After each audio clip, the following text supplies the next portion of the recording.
Hello friends, welcome to my YouTube channel GK quiz में आप सभी का बहुत बहुत स्वागत है। एक बार फिर मैं आपके सामने उपस्थित हूँ फ्रेंड्स, बिहार शिक्षक भर्ती 3.0 को लेकर के, जो कि री एग्ज़ाम होने वाला है बीपीएससी टीआरई 3.0 का। और इसमें आज हम बात करने वाले हैं बिहार का प्राचीन इतिहास। याद रखिएगा, बिहार के प्राचीन इतिहास से जितने भी टाइप के प्रश्न बनेंगे ना फ्रेंड्स, उन सारे प्रश्नों को मैं इस वीडियो में कवर करने वाला हूं, ठीक है ना। यकीन मानिए फ्रेंड्स, इस वीडियो को यदि आप पूरा देख लेते हो तो इस बिहार स्पेशल से जो भी प्राचीन इतिहास से प्रश्न पूछे जाएंगे, सारे के सारे सीधा सीधा आपके एग्जाम में छपने वाले प्रश्न है, ठीक है ना। और ये एज अ प्रैक्टिस सेट, याद रखिएगा, ये क्या है फ्रेंड्स, एक पहला प्रैक्टिस सेट है ना। इसी तरह मैं आपको सारे के सारे प्रैक्टिस कराऊंगा, चूंकि पिछले वाले में मैं पढ़ा चुका हूं, तो अब प्रैक्टिस सेट मैं आपके सामने लेकर आया हूं, ठीक है ना। और अपना स्कोर जरूर बताइएगा कि आपको कितने क्वेश्चन आ रहे थे इसमें से। चलिए शुरुआत करते हैं पहले क्वेश्चन से। और अंत में फ्रेंड्स, वीडियो की क्वालिटी और कंटेंट अच्छा लगा तो चैनल को सब्सक्राइब करते हुए बेल आइकन दबाना मत भूलिएगा, ताकि जो भी मैं वीडियो अपलोड करूंगा उसका नोटिफिकेशन आपके पास पहुंच सकेगा, ठीक है ना। चलिए प्रैक्टिस सेशन के पहले क्वेश्चन की बात करते हैं। अभ्यास प्रश्न का पहला क्वेश्चन की मैं बात करूं तो याद रखिएगा, पहला प्रश्न कह रहा है आपके सामने, प्राचीन बिहार के इतिहास के अध्ययन के मुख्य स्रोत क्या है।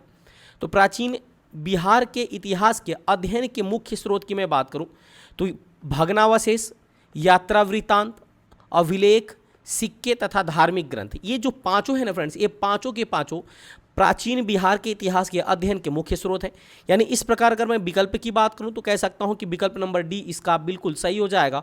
यानी कि भग्नावशेष, यात्रा वृत्तांत, अभिलेख, सिक्के और धार्मिक ग्रंथ जो है ना, ये प्राचीन बिहार के इतिहास के अध्ययन के प्रमुख स्रोत हैं, तो ये भी आपको याद रखना पड़ेगा।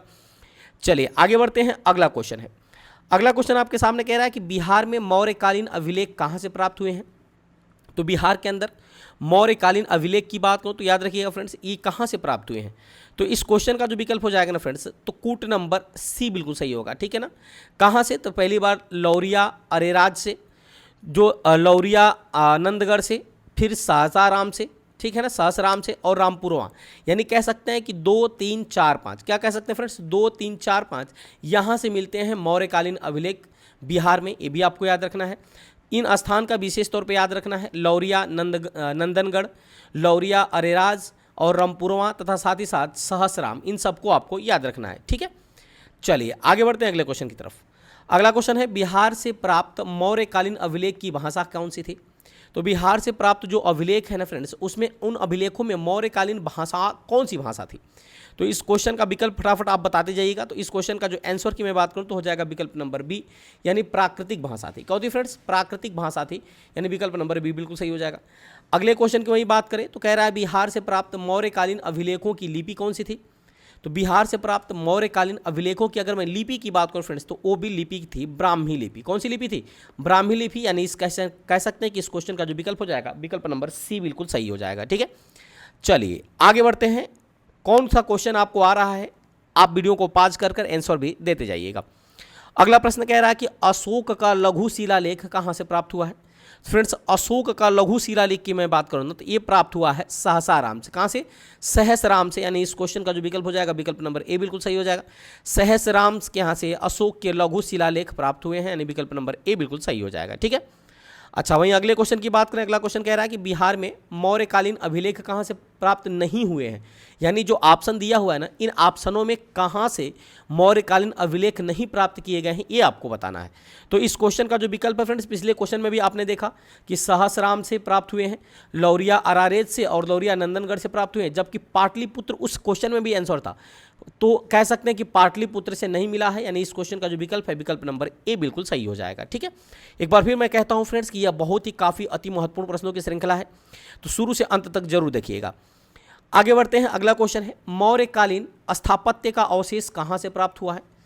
बिहार के अंदर मौर्यकालीन स्थापत्य के अवशेष की मैं बात करूँ तो याद रखिएगा फ्रेंड्स, ये प्राप्त हुआ है, ठीक है, न तो राजगिरी से प्राप्त हुआ है, न तो पाटलिपुत्र से, न वैशाली से, न बराबर से। यानी कह सकते हैं कि इसमें जो आंसर हो जाएगा, आंसर विकल्प नंबर ई बिल्कुल सही हो जाएगा, ठीक है ना। या उपरोक्त में से कोई नहीं, या उपरोक्त में से एक से अधिक, तो ये भी आपको याद रखना पड़ेगा।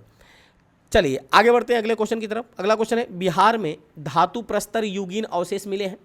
तो बिहार में धातु प्रस्तर युगीन अवशेष की मैं बात करूँ तो फ्रेंड्स याद रखिएगा, ये कहाँ से, चिराद छपरा, चेचर वैशाली, सोनपुर गया, मनेर। यानी कह सकते हैं इस क्वेश्चन का जो विकल्प होगा ना, तो उपरोक्त में से एक से अधिक होगा। क्या होगा, उपरोक्त में से एक से अधिक, यानी इस क्वेश्चन का विकल्प नंबर ई बिल्कुल सही हो जाएगा। चलिए आगे बढ़ते हैं। अगला क्वेश्चन है, बिहार के लिए सर्वाधिक प्राचीन साहित्य का स्रोत क्या है? बिहार के लिए सर्वाधिक प्राचीन साहित्य की अगर मैं स्रोत की बात करूं फ्रेंड्स, तो इसका आंसर क्या होगा, जल्दी से बता दीजिए। तो इसका आंसर हो जाएगा अथर्ववेद। क्या है? अथर्ववेद जो है ना फ्रेंड्स, ये बिहार के लिए सर्वाधिक प्राचीन साहित्यिक स्रोत की श्रेणी में आता है, यानी विकल्प नंबर ए बिल्कुल सही हो जाएगा। आप सबको पता है कि वेदों की संख्या कितनी होती है? 4 होती है। ठीक है, उन 4 में अथर्ववेद जो है ना, यह बिहार के सर्वाधिक प्राचीन साहित्य का स्रोत है। अगला प्रश्न है, प्राचीन काल में पटना किस नाम से जाना जाता था? तो प्राचीन काल में जो पटना था फ्रेंड्स ना, ये जाना जाता था पाटलिपुत्र के नाम से। याद रखिएगा, पाटलिपुत्र के नाम से जाना जाता था। और इस पाटलिपुत्र को किसने बसाया था? तो उदयन ने। इस पाटलिपुत्र को किसने बसाया था? उदयन ने बसाया था। तो ये भी आपको याद रखना है। उदयन जो था फ्रेंड्स ना, ये अजात शत्रु का पुत्र था। किसका पुत्र था? अजात शत्रु का पुत्र था। और अजात शत्रु के जो पिता थे ना, ये बिंबिसार थे। क्या थे? बिंबिसार, जो कि हर्यक वंश के संस्थापक थे। ठीक है ना, हर्यक वंश के संस्थापक थे बिंबिसार। याद रखिएगा, हर्यक वंश के संस्थापक बिंबिसार थे और उनके पुत्र थे अजातशत्रु, और अजातशत्रु के पुत्र थे उदयन, जिन्होंने पाटलिपुत्र को बसाया था। यानी कह सकते हैं इस क्वेश्चन का विकल्प नंबर ए बिल्कुल सही हो जाएगा। आगे बढ़ते हैं। अगला क्वेश्चन है, कौटिल्य के अर्थशास्त्र में किस पहलू पर प्रकाश डाला गया? तो कौटिल्य के अर्थशास्त्र में फ्रेंड्स ना, याद रखिएगा, न तो आर्थिक जीवन है, न तो धार्मिक जीवन है, न तो सामाजिक जीवन है, बल्कि राजनीतिक जीवन पर प्रकाश डाला गया है। यानी इस क्वेश्चन का जो विकल्प है, विकल्प नंबर बी बिल्कुल सही हो जाएगा। ठीक है ना, किस जीवन पर प्रकाश डाला गया है? तो राजनीतिक जीवन पे। अगला प्रश्न है, उत्तरी बिहार का प्राचीन नाम क्या था? तो फ्रेंड्स, उत्तरी बिहार जो है ना, इसके प्राचीन नाम की मैं बात करूं तो इसका प्राचीन नाम था सूरसेन। क्या था? सूरसेन। यानी इस क्वेश्चन का जो विकल्प है, विकल्प नंबर सी बिल्कुल सही हो जाएगा। उत्तरी बिहार का प्राचीन नाम था सूरसेन। ठीक है ना। अच्छा, वही क्वेश्चन नंबर 13 की बात करें तो कह रहा है, द्वितीय बौद्ध परिषद कहाँ हुई थी? यानी द्वितीय बौद्ध परिषद की अगर मैं बात करूं तो याद रखिएगा, इस क्वेश्चन का जो विकल्प हो जाएगा, विकल्प नंबर बी बिल्कुल सही हो जाएगा। दूसरी बौद्ध संगीति हुई थी वैशाली के अंदर। ठीक है ना। अच्छा, कौन सी बौद्ध संगीति कहाँ हुई है? तो ये मैं आपको याद करा देता हूँ। याद रखिएगा, मान लीजिए एक थे राजा, एक थे कौन से फ्रेंड्स? राजा। उनको एक वैशाली नामक लड़की से प्रेम हो गया। वैशाली नामक लड़की से क्या हो गया? प्रेम हो गया। और प्रेम होने के बाद हुआ क्या कि इनका एक पुत्र का जन्म हुआ। जब पुत्र का जन्म हुआ तो इन लोगों ने इस पुत्र को खरीद करके क्या पहनाया? कुंडल पहनाया। ठीक है फ्रेंड्स ना, तो इस तरह से कोरिलेट करके याद कर सकते हैं। पहली बौद्ध संगीति कहाँ हुई थी? राजगृह में। दूसरी बौद्ध संगीति कहाँ हुई थी? तो फ्रेंड्स याद रखिएगा, वैशाली के अंदर। तीसरी बौद्ध संगीति कहाँ हुई थी? तो पाटलिपुत्र में। जबकि चौथी बौद्ध संगीति कहाँ हुई थी? तो फ्रेंड्स याद रखिएगा, ये हुई थी कुंडल ग्राम में। तो ये भी आपको याद रखना है। और इन बौद्ध संगीति के अध्यक्षों की बात करूँ तो के याद रखिएगा, इससे आप रिलेट करके याद कर सकते हैं। मैं आपको हिंट दे दे रहा हूँ, ए से क्या आप पढ़ेंगे, के से आप क्या पढ़ेंगे, ए से क्या पढ़ेंगे और के से क्या पढ़ेंगे। ए के आप जरूर कमेंट में आंसर करिएगा। ठीक है, उसके बाद मैं इस वीडियो के अंत में इसको बता दूंगा कि ए के का मतलब क्या है। चलिए आगे बढ़ते हैं अगले क्वेश्चन की तरफ। अगला क्वेश्चन है, बिहार में आदि मानव के निवास के आरंभिक साक्ष्य कहाँ से प्राप्त हुए? सॉरी। तो बिहार के अंदर आदि मानव के निवास के आरंभिक साक्ष्य की मैं बात करूं फ्रेंड्स ना, तो याद रखिएगा, ये मिला था मुंगेर एवं नालंदा। बिहार के किस स्थान पे? मुंगेर एवं नालंदा। यानी इस क्वेश्चन का विकल्प नंबर बी बिल्कुल सही हो जाएगा। आगे बढ़ते हैं अगला क्वेश्चन की तरफ। अगला क्वेश्चन है, बिहार में आदि मानव की उपस्थिति के आरंभिक साक्ष्य किस युग के हैं? तो बिहार में आदि मानव की उपस्थिति के आरंभिक साक्ष्य की बात करें तो याद रखिएगा, इस क्वेश्चन का जो विकल्प हो जाएगा ना, विकल्प नंबर ए बिल्कुल सही हो जाएगा। पूर्व प्रस्तर युग के माने जाते हैं। यानी विकल्प नंबर ए बिल्कुल सही हो जाएगा। अगला प्रश्न है, बिहार में मध्यवर्ती प्रस्तर युग के साक्ष्य मिलते हैं कहाँ से? तो बिहार में मध्यवर्ती प्रस्तर युग की अगर मैं साक्ष्य की बात करूँ तो याद रखिएगा, ये मिलते हैं फ्रेंड्स चिरांद से। कहाँ से मिलते हैं? चिरांद से। यानी इस क्वेश्चन का जो विकल्प हो जाएगा, विकल्प नंबर ए बिल्कुल सही हो जाएगा। ठीक है ना। चलिए आगे बढ़ते हैं अगले क्वेश्चन की तरफ। अगला क्वेश्चन है, बिहार में चिरांद यानी जो सारण में वर्तमान में है एवं चेचर जो कि वैशाली में है, किस युग के अवशेष प्राप्त हुए थे? तो यहाँ से किस युग के अवशेष प्राप्त हुए? तो याद रखिएगा, यहाँ से जो है ना फ्रेंड्स, ये नवपाषाण युग के अवशेष प्राप्त हुए हैं। यानी इस क्वेश्चन का जो विकल्प हो जाएगा, विकल्प नंबर डी बिल्कुल सही हो जाएगा। यानी बिहार में जो चिरांद है ना, जो कि सारण जिले में है, एवं चेचर जो कि वैशाली जिले में है, यहाँ पे पाए गए हैं अवशेष। कहाँ से पाए गए हैं? तो ये पाए गए, याद रखिएगा। ठीक है फ्रेंड्स, कहाँ पाए गए हैं? तो नवपाषाण काल में। यानी इस क्वेश्चन का विकल्प नंबर डी बिल्कुल सही हो जाएगा। ठीक है, चलिए 1 मिनट, थोड़ा सा फ़ोन आ रहा है फ्रेंड्स, अभी मैं कॉल करता हूँ, अभी मैं आपको आगे बताता हूँ। हाँ, नहीं। हाँ, चलिए आगे बढ़ते हैं इस सीरीज को आगे बढ़ाते हुए। ठीक है, चलिए अगला प्रश्न आपके सामने है, किस वैदिक ग्रंथ में बिहार के विंध्य राज्य में आर्यों के आगमन तथा निवास का साक्ष्य प्राप्त हुआ है? तो किस वैदिक ग्रंथ में बिहार के विंध्य राज्य में आर्यों के आगमन तथा उनके निवास करने का साक्ष्य प्राप्त हुआ है? तो इस क्वेश्चन का जो विकल्प हो जाएगा, विकल्प नंबर ए बिल्कुल सही हो जाएगा, यानी शतपथ ब्राह्मण ग्रंथ में। किसमें? शतपथ ब्राह्मण ग्रंथ में। वैदिक जो ग्रंथ है शतपथ ब्राह्मण ग्रंथ ना, इसी में विदेह के राज्य में आर्यों के आगमन और उनके निवास करने के साक्ष्य मिलते हैं, यानी कह सकते हैं कि विकल्प नंबर ए बिल्कुल सही हो जाएगा। अगला प्रश्न है, अथर्ववेद में व्रात्य शब्द का प्रयोग किस क्षेत्र के लिए किया गया है? अथर्ववेद के अंदर व्रात्य शब्द का जो प्रयोग है ना फ्रेंड्स, याद रखिएगा, इसका प्रयोग किया गया है मगध के लिए। किसके लिए? मगध के लिए, यानी इस क्वेश्चन का जो विकल्प हो जाएगा, विकल्प नंबर ए बिल्कुल सही हो जाएगा। यानी मगध को किस नाम से जाना जाता था? तो व्रात्य नाम से जाना जाता था। वहीं अगले क्वेश्चन की बात करूं, याद रखिएगा प्रैक्टिस सेशन है फ्रेंड्स ना, मैं आपको प्रैक्टिस करा रहा हूं और आपको कमेंट करके बताना कि कौन सा आंसर सही हो सकता है। अगला प्रश्न है, निम्नलिखित में से कौन सा महाजनपद वर्तमान बिहार में स्थित नहीं है? निम्नलिखित में से कौन सा महाजनपद जो है ना फ्रेंड्स वर्तमान बिहार में स्थित नहीं है, ये आपसे पूछ रहा है। तो इस क्वेश्चन का जो विकल्प हो जाएगा, विकल्प नंबर सी बिल्कुल सही हो जाएगा, यानी वत्स। कौन सा फ्रेंड्स? तो वत्स जो महाजनपद है ना, ये वर्तमान में बिहार में स्थित नहीं है, यानी इस क्वेश्चन का जो विकल्प हो जाएगा, विकल्प नंबर सी बिल्कुल सही हो जाएगा। आप सबको पता है कि 16 महाजनपद हुआ करते थे, जिसमें से वत्स है ना, ये बिहार में स्थित नहीं है वर्तमान में। अगला प्रश्न आपके सामने कह रहा है कि बिहार के किन क्षेत्रों में अंग महाजनपद स्थित था? तो बिहार का वह कौन सा क्षेत्र है जहां पे अंग महाजनपद था? तो याद रखिएगा वर्तमान में उसको किस नाम से जाना जाएगा? तो विकल्प नंबर सी बिल्कुल सही हो जाएगा, भागलपुर एवं मुंगेर। यानी बिहार का जो भागलपुर और मुंगेर है ना, यहीं पर इसी क्षेत्र में फ्रेंड्स अंग महाजनपद हुआ करता था, यानी इस क्वेश्चन का विकल्प नंबर सी बिल्कुल सही हो जाएगा। आगे बढ़ते हैं, अगला क्वेश्चन है, अंग महाजनपद की राजधानी क्या थी? मोस्ट इंपॉर्टेंट प्रश्न आपके लिए फ्रेंड्स। तो याद रखिएगा अंग महाजनपद की राजधानी की बात करूं तो ये थी फ्रेंड्स चंपा। कहाँ थी? चंपा, यानी इस क्वेश्चन का विकल्प नंबर डी बिल्कुल सही हो जाएगा। वहीं अगला प्रश्न कह रहा है कि बिहार के पटना तथा गया जिला किस जनपद में सम्मिलित थे, महाजनपद में सम्मिलित थे? तो बिहार का जो पटना है और गया जिला, ये बिहार का जो महाजनपद थे फ्रेंड्स ना, किन महाजनपद में सम्मिलित था?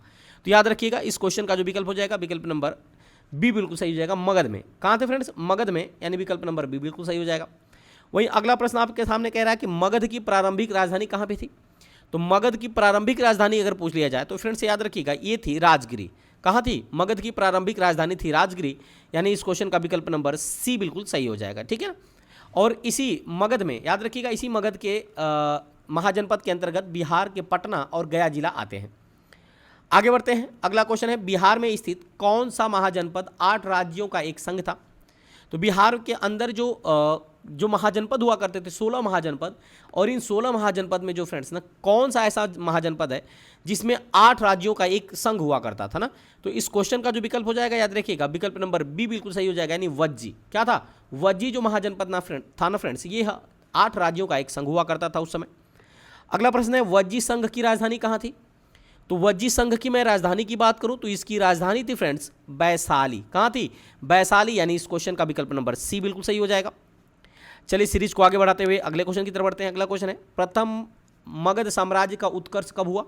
तो प्रथम मगध साम्राज्य के उत्कर्ष की मैं बात करूं तो फ्रेंड्स इस क्वेश्चन का जो विकल्प है ना, इस क्वेश्चन का विकल्प चला जाएगा विकल्प नंबर बी के साथ, यानी 6ठी शताब्दी ईसा पूर्व में। कब हुआ था? 6ठी शताब्दी ईसा पूर्व, यानी इस क्वेश्चन का जो विकल्प है विकल्प नंबर बी बिल्कुल सही हो जाएगा।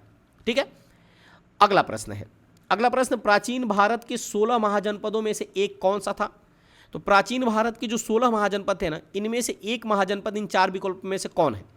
तो याद रखिएगा इसका क्वेश्चन का विकल्प नंबर डी हो जाएगा। जो अंग है ना, ये इन जो 4 ऑप्शन दिए हैं, इन चारों ऑप्शनों में ए ऑप्शन सही होगा, क्योंकि 16 महाजनपदों में अंग का नाम था, जबकि चंपा, नालंदा और वैशाली नहीं था। आगे बढ़ते हैं, अगला क्वेश्चन है, महाजनपद युग में पावापुरी की राजधानी क्या थी?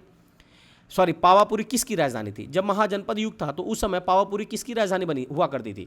तो उस समय पावापुरी जो थी फ्रेंड्स ना, वो मल्ल गणराज्य की राजधानी थी, यानी इस क्वेश्चन का जो विकल्प है विकल्प नंबर ए बिल्कुल सही हो जाएगा। ठीक है, चलिए आगे बढ़ते हैं। अगला क्वेश्चन है, जैन धर्म के वास्तविक संस्थापक तथा 24वें तीर्थंकर महावीर स्वामी का जन्म कहाँ हुआ था?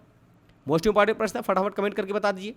तो जैन धर्म के वास्तविक संस्थापक माने जाते हैं महावीर स्वामी, ठीक है ना, और जैन धर्म के 24वें एवं अंतिम तीर्थंकर भी माने जाते हैं। तो इनका जन्म कहाँ हुआ था, ये आपसे प्रश्न पूछ रहा है। तो याद रखिएगा इस क्वेश्चन का जो विकल्प हो जाएगा ना फ्रेंड्स, विकल्प नंबर सी बिल्कुल सही हो जाएगा। इनका जन्म हुआ था कुंडग्राम में। कहाँ हुआ था? कुंड ग्राम के अंदर, यानी इस क्वेश्चन का विकल्प नंबर सी बिल्कुल सही हो जाएगा।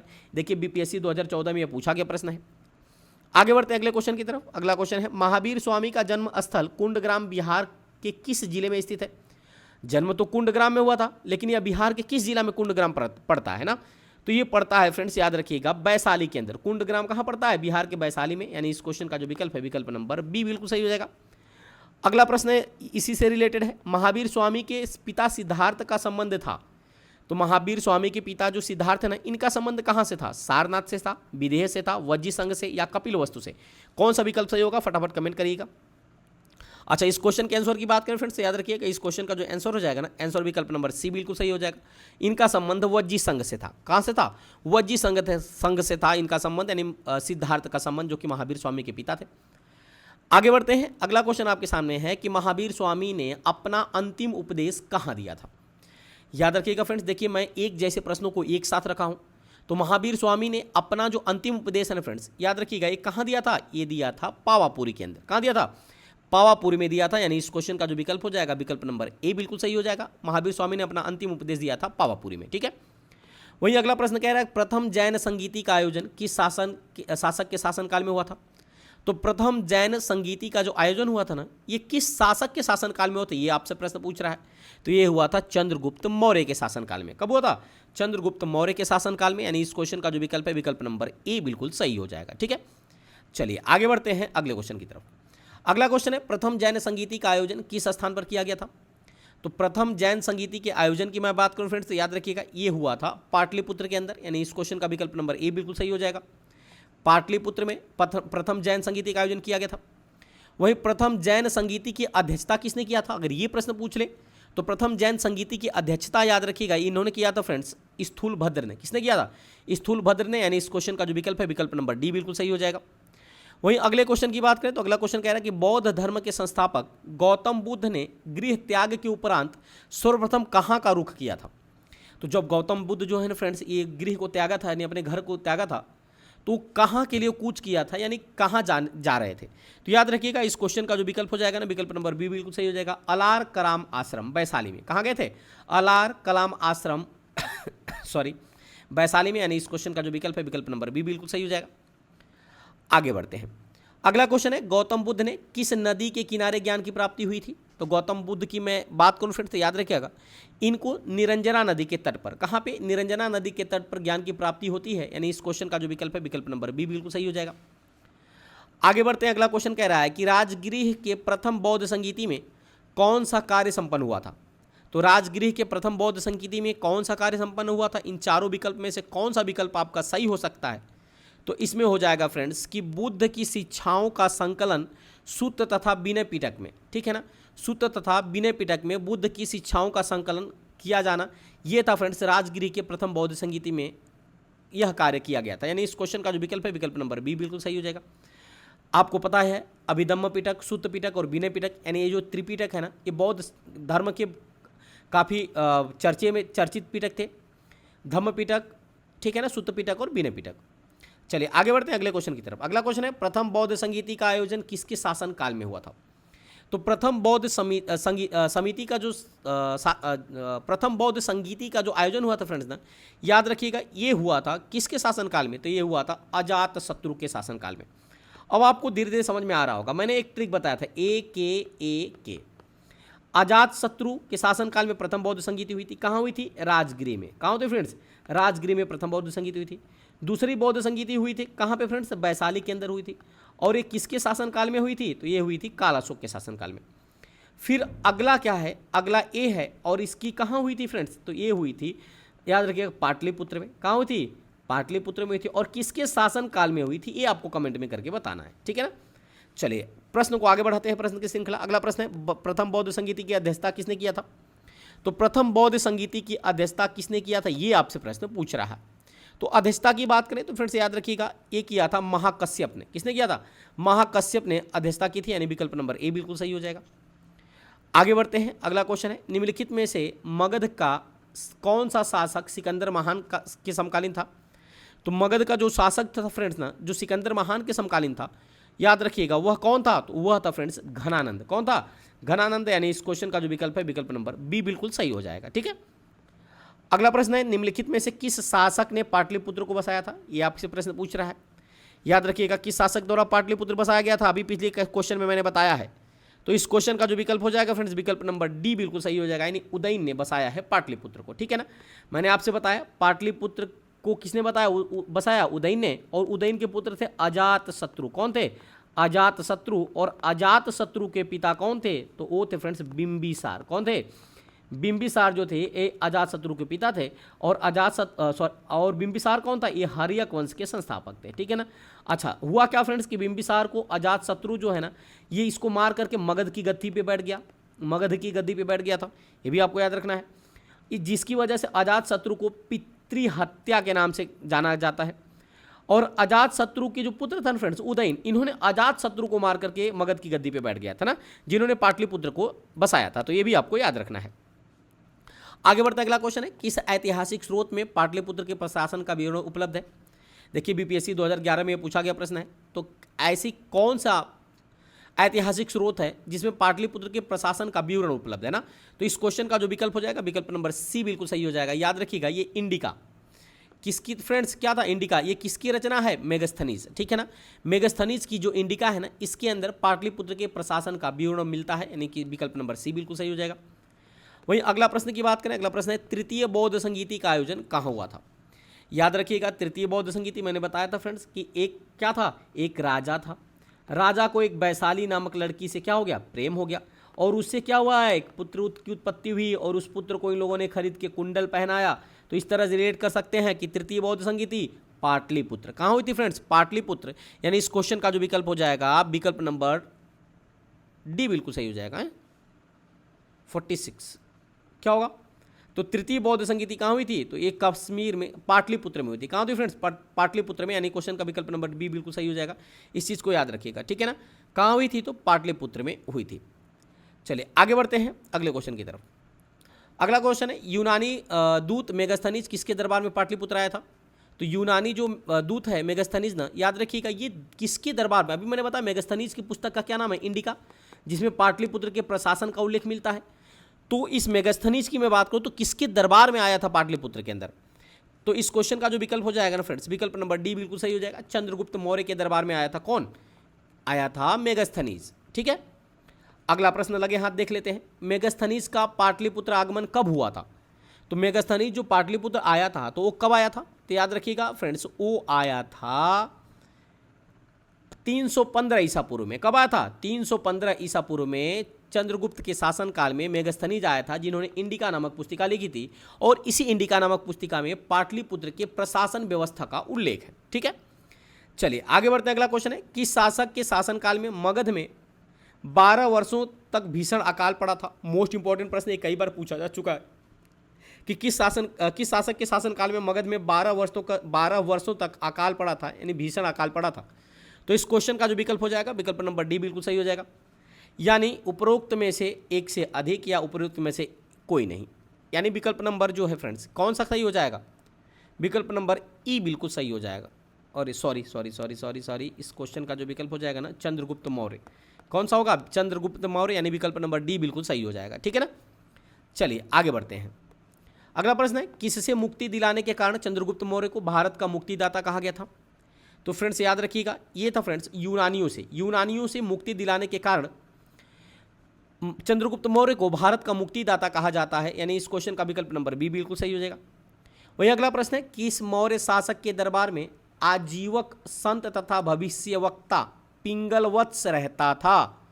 तो किस मौर्य काल के शासक के दरबार में आजीवक संत तथा भविष्यवक्ता पिंगलवत्स रहता था? तो इस क्वेश्चन का जो विकल्प हो जाएगा, विकल्प नंबर सी बिल्कुल सही हो जाएगा। वो कोई और नहीं बल्कि कौन था फ्रेंड्स? अशोक थे, यानी विकल्प नंबर सी बिल्कुल सही हो जाएगा। आगे बढ़ते हैं। अगला प्रश्न है, अशोक के किस अभिलेख या शिलालेख में पड़ोसी शासकों के साथ साथ मैत्रीपूर्ण संबंधों का उल्लेख मिलता है? यानी पड़ोसी शासकों के साथ मैत्रीपूर्ण संबंधों का उल्लेख मिलता है, वो अशोक का कौन सा अभिलेख है या शिलालेख है? तो इस क्वेश्चन का जो विकल्प हो जाएगा फ्रेंड्स, विकल्प नंबर सी बिल्कुल सही हो जाएगा। शिलालेख नंबर 13 कौन सा है? शिलालेख नंबर 13, जिसके अंदर में अशोक के मैत्रीपूर्ण संबंधों का उल्लेख मिलता है, यानी विकल्प नंबर सी बिल्कुल सही हो जाएगा। वो भी किसके साथ? पड़ोसी शासकों के साथ। अगला प्रश्न है, किस मौर्य शासक ने कलिंग को अंतिम रूप से विजित किया? तो याद रखिएगा वो कौन सा मौर्य शासक था जिन्होंने कलिंग पर विजय प्राप्त किया अंतिम रूप से? तो इस क्वेश्चन का जो विकल्प है ना फ्रेंड्स, याद रखिएगा विकल्प नंबर ए बिल्कुल सही हो जाएगा। वो थे अशोक। कौन था? अशोक था, यानी विकल्प नंबर ए बिल्कुल सही हो जाएगा। आगे बढ़ते हैं, अगला क्वेश्चन है, अशोक का धम्म था। अशोक का धम्म क्या था? तो फ्रेंड्स अशोक का जो धम्म था ना, याद रखिएगा वो था नैतिक आचार संहिता। क्या था? नैतिक आचार संहिता जो था ना, ये अशोक का धम्म था, यानी विकल्प नंबर ए बिल्कुल सही हो जाएगा। अगला प्रश्न है, अशोक ने अपनी धम्म यात्रा के अंतर्गत सर्वप्रथम किस स्थान की यात्रा की थी?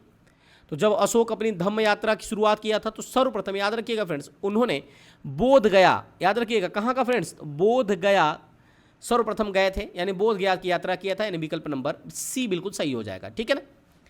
चलिए आगे बढ़ते हैं अगले क्वेश्चन की तरफ।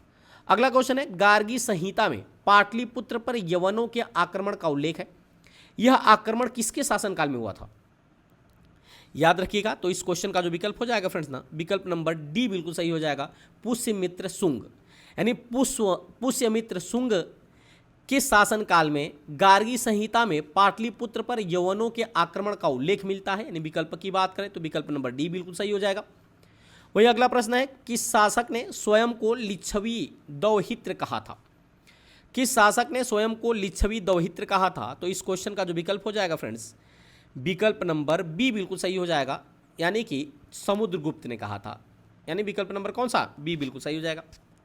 वहीं आगे बढ़ते हैं अगले क्वेश्चन की तरफ। अगला क्वेश्चन है, किस शासक ने श्रीलंका के शासक मेघवर्मन को गया में एक बौद्ध मठ स्थापित करने की अनुमति प्रदान किया था? तो याद रखिएगा ये कौन सा शासक था? तो इस क्वेश्चन का विकल्प नंबर सी बिल्कुल सही हो जाएगा, समुद्रगुप्त। जो समुद्रगुप्त था ना फ्रेंड्स, ये श्रीलंका के शासक मेघवर्मन को एक बौद्ध मठ स्थापित करने की अनुमति भी प्रदान किया था, यानी इस क्वेश्चन का विकल्प नंबर सी बिल्कुल सही हो जाएगा।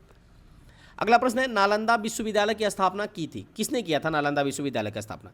और ये एकमात्र खुला विश्वविद्यालय है नालंदा विश्वविद्यालय, भी आपको याद रखना है। जिसकी स्थापना की मैं बात करूं फ्रेंड्स तो याद रखिएगा इसकी स्थापना किसने किया था? तो इसकी स्थापना, ठीक है, किसने किया था? तो इस क्वेश्चन का विकल्प नंबर बी बिल्कुल सही हो जाएगा, यानी कुमारगुप्त प्रथम ने। किसने किया था? कुमारगुप्त प्रथम ने इसकी स्थापना की थी नालंदा विश्वविद्यालय की। ठीक है, चलिए आगे बढ़ते हैं। अगला क्वेश्चन है, बोध गया के महाबोधि मंदिर की स्थापना कब की गई थी? यानी किसके शासनकाल में हुई थी? याद रखिएगा तो बोध गया के महाबोधि मंदिर की मैं बात करूं फ्रेंड्स तो इसकी जो स्थापना हुई थी ना, ये हुई थी फ्रेंड्स मौर्य काल में। कहाँ हुई थी? मौर्य काल में, यानी इस क्वेश्चन का जो विकल्प हो जाएगा विकल्प नंबर ए बिल्कुल सही हो जाएगा। ठीक है, चूंकि एक बार फिर मैं बता दूं ये जो फ्रेंड्स है ना, ये प्रैक्टिस सेशन है ना, इसलिए मैं ज़्यादा कुछ नहीं बता रहा हूँ, फटाफट आपका प्रैक्टिस करवा रहा हूँ। और अंत में कमेंट करके जरूर बताइएगा कि आपने कितना प्रश्न किया है। अगला प्रश्न है, नालंदा में अवस्थित महाविहार में वेनसांग किसके शासनकाल में आया था? तो नालंदा में अवस्थित जो महाविहार है ना, इसमें वेनसांग की आया था, और ये किसके शासनकाल में आया था? तो फ्रेंड्स ये आया था हर्षवर्धन के शासनकाल में। किसके शासनकाल में? हर्षवर्धन। आप रिलेट करके कर सकते हैं कि वेनसांग के शासन में हर्षवर्धन आया था, यानी वे यहाँ भी है, ह यहाँ भी है, तो इस तरह रिलेट करके याद कर सकते हैं। वही अगला प्रश्न कह रहा है कि मगध पर हूण शासक मिहिर कुल के आक्रमण के समय शासक कौन था? मगध पर हूण शासक जिसका नाम मिहिर कुल था के आक्रमण के समय मगध का शासक कौन था, ये आपसे प्रश्न पूछ रहा है। तो इस क्वेश्चन का जो विकल्प हो जाएगा ना फ्रेंड्स, विकल्प नंबर डी बिल्कुल सही हो जाएगा, नरसिंह गुप्त। कौन था? नरसिंह गुप्त, यानी विकल्प नंबर डी बिल्कुल सही हो जाएगा। आगे बढ़ते हैं अगला क्वेश्चन की तरफ। हर्षवर्धन के शासनकाल में मगध क्षेत्र में उसका प्रतिनिधि कौन था? तो हर्षवर्धन के शासनकाल में मगध क्षेत्र में अगर मैं उसके प्रतिनिधि की बात करूं तो याद रखिएगा उसके प्रतिनिधि था दामोदर गुप्त। कौन था? दामोदर गुप्त, यानी इस क्वेश्चन का जो विकल्प हो जाएगा विकल्प नंबर क्या कौन सा सही होगा फ्रेंड्स? तो विकल्प नंबर ए बिल्कुल सही हो जाएगा। ठीक है ना, कौन सा विकल्प सही होगा? तो विकल्प नंबर ए बिल्कुल सही हो जाएगा। चलिए आगे बढ़ते हैं। अगला क्वेश्चन है, मगध के किस परवर्ती गुप्त शासक ने अश्वमेघ यज्ञ का आयोजन किया था? तो अश्वमेघ यज्ञ का आयोजन किसने किया था? तो ये भी प्रश्न सीधा सीधा पूछ लिया जाता, तो याद रखिएगा वो किया था फ्रेंड्स दामोदर गुप्त ने। किसने किया था? दामोदर गुप्त ने, यानी इस क्वेश्चन का विकल्प नंबर डी बिल्कुल सही हो जाएगा। यानी हर्षवर्धन के शासनकाल में मगध के क्षेत्र में उसका प्रतिनिधित्व किसने किया था? दामोदर गुप्त ने ही किया था। और मगध के किस परवर्ती गुप्त शासक ने अश्वमेघ यज्ञ का आयोजन किया था? तो वो भी किया था दामोदर गुप्त ने ही। ठीक है ना, यानी विकल्प नंबर डी बिल्कुल सही हो जाएगा। आगे बढ़ते हैं। अगला क्वेश्चन है, चीनी यात्री इत्सिंग ने बिहार का भ्रमण कब किया था? तो चीनी यात्री जिसका नाम है इत्सिंग, याद रखिएगा नाम आपको विशेष तौर पर याद रखना है। इन्होंने बिहार का कब भ्रमण किया था? तो इन्होंने फ्रेंड्स बिहार का भ्रमण किया था 673 ईसा पूर्व में, 673 ईस्वी में। कब किया था फ्रेंड्स? 673 ईस्वी में, यानी विकल्प नंबर सी बिल्कुल सही हो जाएगा। वहीं अगला क्वेश्चन आपके सामने है कि वेनसांग ने पाटलिपुत्र की यात्रा कब की थी? तो वेनसांग ने पाटलिपुत्र की मैं यात्रा की बात करूं फ्रेंड्स, तो याद रखिएगा उन्होंने कब किया था? तो फ्रेंड्स वो किया था 635 ईसा पूर्व में, यानी विकल्प नंबर ए बिल्कुल सही हो जाएगा। वहीं अगले क्वेश्चन की तरफ बढ़े तो अगला क्वेश्चन कह रहा है कि चीनी यात्री वेनसांग ने किस विश्वविद्यालय में अध्ययन किया था? तो चीनी यात्री वेनसांग ने बिहार के किस विश्वविद्यालय में अध्ययन किया था? मोस्ट इंपॉर्टेंट प्रश्न आपके लिए फ्रेंड्स। तो याद रखिएगा ये किया था नालंदा विश्वविद्यालय में, जो कि बिहार का एकमात्र खुला विश्वविद्यालय है, यानी विकल्प नंबर डी बिल्कुल सही हो जाएगा। अगला क्वेश्चन है विक्रमशिला महाविद्यालय का संस्थापक कौन था? तो विक्रमशिला महाविद्यालय के संस्थापक की अगर मैं बात करूं फ्रेंड्स, याद रखिएगा वो था धर्मपाल। कौन था? धर्मपाल, यानी इस क्वेश्चन का जो विकल्प हो जाएगा विकल्प नंबर ए बिल्कुल सही हो जाएगा। वहीं अगला प्रश्न की बात करें तो अगला प्रश्न कह रहा है कि आधुनिक बिहार के किस जिले में विक्रमशिला अवस्थित है? तो आधुनिक बिहार के किस जिले में विक्रमशिला अवस्थित है? तो ये है फ्रेंड्स भागलपुर। कौन है? भागलपुर में, यानी इस क्वेश्चन का जो विकल्प है विकल्प नंबर डी बिल्कुल सही हो जाएगा। वहीं अगला प्रश्न है मुंगेर बिहार को अपनी राजधानी बनाने का पहला पाल शासक कौन था? तो जो बिहार का मुंगेर है ना, इसको अपनी राजधानी बनाने वाला पहला पाल शासक की मैं बात करूं फ्रेंड्स, तो वो था देवपाल। कौन था? देवपाल, यानी इस क्वेश्चन का जो विकल्प है विकल्प नंबर बी बिल्कुल सही हो जाएगा। ठीक है ना। चलिए आगे बढ़ते हैं अगले क्वेश्चन की तरफ।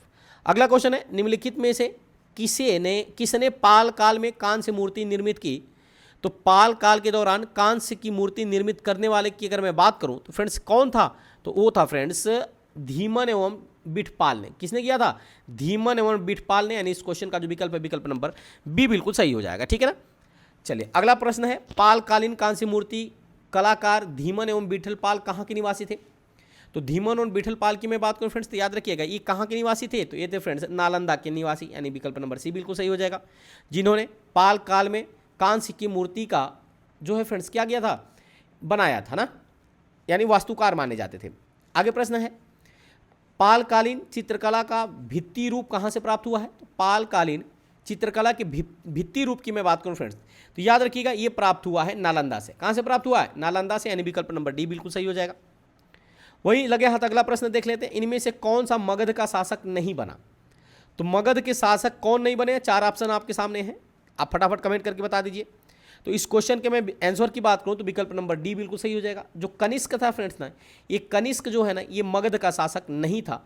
बकिया, शिशुनाग, घनानंद और बिंदुसार, ये जो थे फ्रेंड्स ना, ये मगध के शासक बने हुए थे, यानी मगध का शासन कर चुके थे मगध महाजनपद में। ठीक है, आगे बढ़ते हैं। अगला प्रश्न है पाल वंश के समय कौन से बौद्ध विद्वान तिब्बत की यात्रा पर गए थे?